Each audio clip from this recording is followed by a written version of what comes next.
I first of all think that every human being is an artist. I think every human being creates a world for themselves. And artists are no different. They also create a world for themselves. This is why a work of art is so powerful, because it shows that we all have the ability to make that world. And we do it anyway. But to make a harmonious world is what is the desire of an artist, is, I presume.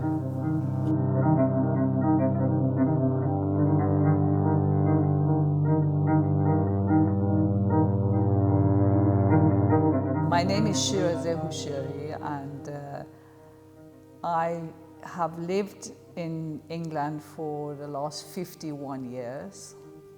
So it's a complex relationship I have with the world around me, because I come from many different angles, and to understand we need to be more open. And very often people have tried to put me into places, I am this, I'm that, I'm from here, I'm from there, and it always fails, because somebody like me is a mixture of so many cultures, so many different ideas, and it requires an openness to be able to even look at what I'm doing. To describe a work of art is not an easy thing. A work of art is an experience. It cannot be described. The moment you try to describe it, you almost destroy it. And I like what Wittgenstein said: what can be shown can never be said. So words are, in a way, fail, because an experience that we have with a work of art is quite powerful, because it's about the viewer and what is there. And in fact, when I make a work, I also become a viewer.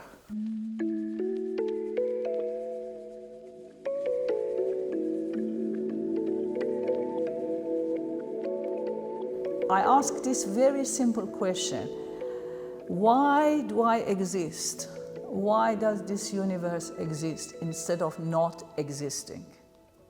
It's a very simple question, but this question is so profound, and science have asked that question, philosophers have asked that question, and I feel artists ask this question too. Then I really looked into it, and I realized that actually the universe came to existence, we all know, out of nothing. 13.5 billion years ago, suddenly the universe came to existence. But how can something to come to be out of nothing? What does that mean? Then I realized this nothingness is not nothingness. It's actually that, what some philosophers have called it, that pregnant emptiness. So it's like that point where the presence and absence both all exist. It's a space of potentiality. And so to become familiar with this deep consciousness, what I call deep space of consciousness, we really need to concentrate in the whole of this evolution in ourselves. And so how does this process really comes to existence in my painting? The process is that I use water and pigment to create that sense of, if you like, the plasma, the dust, the mist, something that is evolving in an uncontrollable and unconscious way. So I flood the space with water and pigment and allow the water to move around by itself as, I move sometimes the canvas so to let the water moves the sediment like the river. So I allow this to happen, and I have no idea what I'm doing, and I like that, because that not knowing is the best part of the process, because you have to now make a relationship with something that you don't know.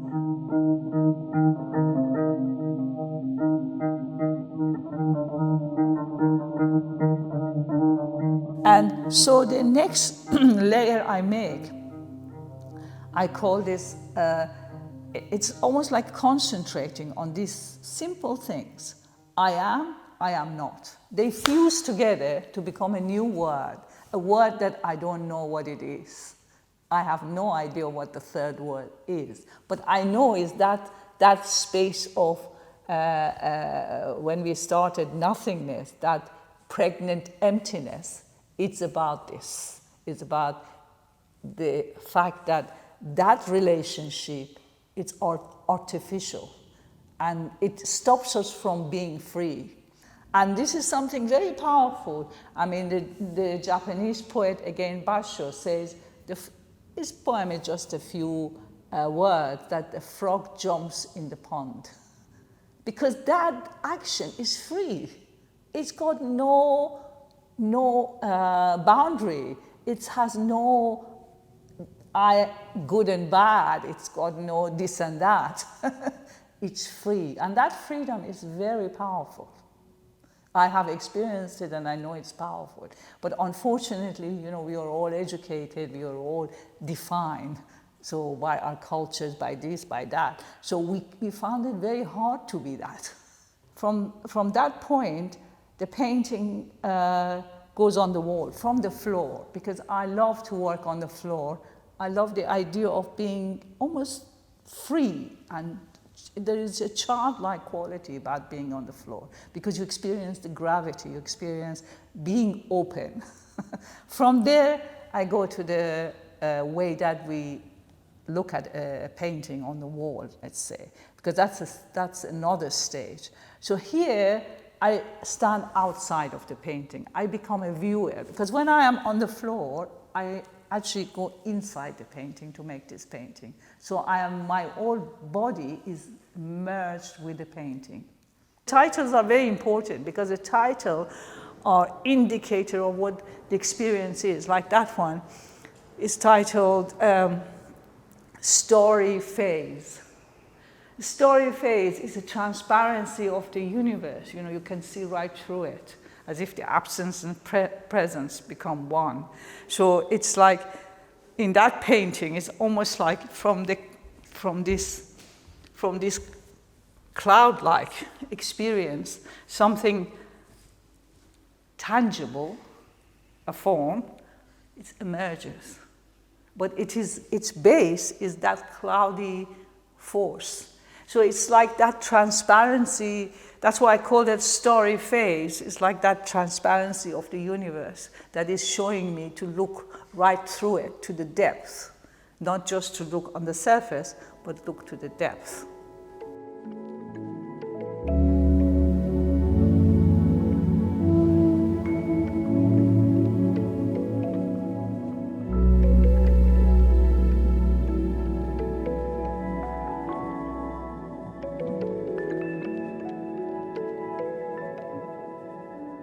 What I found interesting about both painting and sculpture, ultimately, I'm interested in what I call time.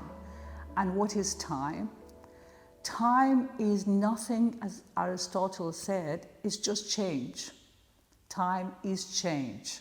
Time is movement. And so movement, it's very powerful.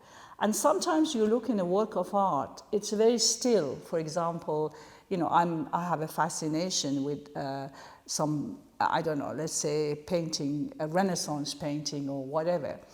But you see the movement in the painting. I don't see narrative, I see the movement. And the movement is emotional. It embraces, it shows the difficulty that we have. It shows the isolation of the image. It shows all those things that we want to feel or to express. So movement is actually quite powerful. So I try to capture these movements. Like that blue painting there, it's called Embrace. And I try to create a movement as if it's going to curl around you, it holds you, it keeps you. It doesn't allow you to fall. And that's the painting. So movement is part of my work. It's part of its emotional or its expressive quality. As I use the words as a basis of this painting, I'm very interested in repetition, because that's how the universe is created. I'm very interested in the way things are made, like my cell split and repeat itself. But what is very fascinating is that repetition. It doesn't mean that it's mechanical.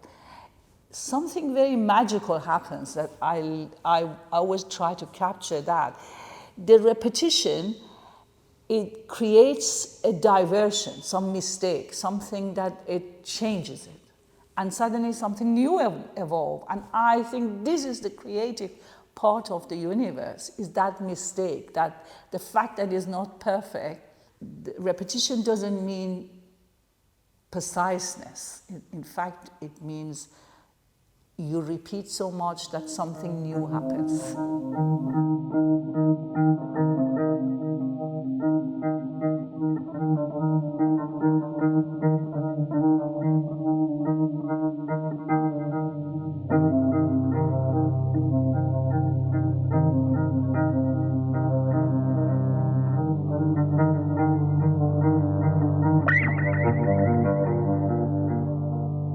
The way I fabricate this is constructed out of a triangular formation.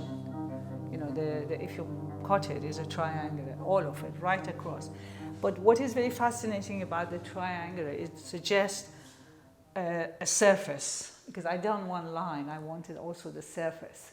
It's like the surface bends, if you can see what happens here, where it actually bends and twists. So there's a lot of twist and movement in this work, huge amount of twist. So you can see here, this surface goes here like that, and then it bends. It bends.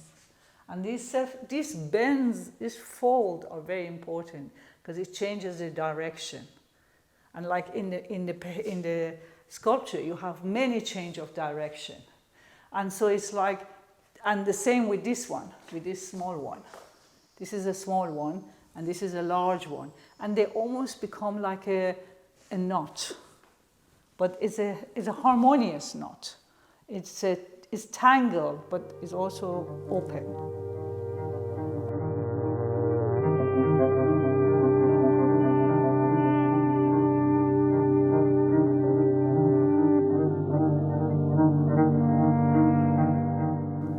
I see no separation between figurative and abstraction. I think this is actually a mistake to define abstraction as something separate from figurative. Figurative is about appearance, but abstraction, what does it mean? It's all about us, ultimately. If you look at the leaves, if you look at the pattern on the stone, if you look at the structure of the cell, if you look at the structure of the galaxies, all of them, I mean, they are also part of, would you call that abstraction? No, they are part of life. They are all different steps. We only, what we call appearance, and that's to do with human appearance. I've been there. I mean, human appearance is the only thing we know? No. I mean, inside my body, there are cells which right now working very hard to keep me alive. Those cells have relationship, they have structure, and they're not abstract. We're just not aware of them. So the appearance is not the only reality that we have. And my work is showing me the path of how to be a human and how to be free. Actually, not just human, how to be free in the world, how to embrace the world and never make a judgment about this and that. This is what the problem is. We make too much judgment about right and wrong. But actually, a frog doesn't need to make a judgment. A frog just is. And that being, that sense of just pure existence is so powerful, is so enriching. And unfortunately, we lock ourselves into the self and into the expression of opinion. We constantly have opinion about everything in the universe. And so we create right and wrong, we create wars, we create disillusionment, we become locked in ourselves and isolated. We feel quite depressed to be isolated. People actually develop mental health because of that. isolation is one of the worst. But if you open yourself, nobody is isolated. We are all interconnected. Essence of what I do is to find that, to show to myself and to the world around me that we are ultimately interconnected. And it's a pattern that goes on and on and on and create a web. And this web is multidimensional. It's infinite dimension. There is not just 3 dimension. It's infinite fold, infinite dimension, and infinite possibility if you just open yourself to it.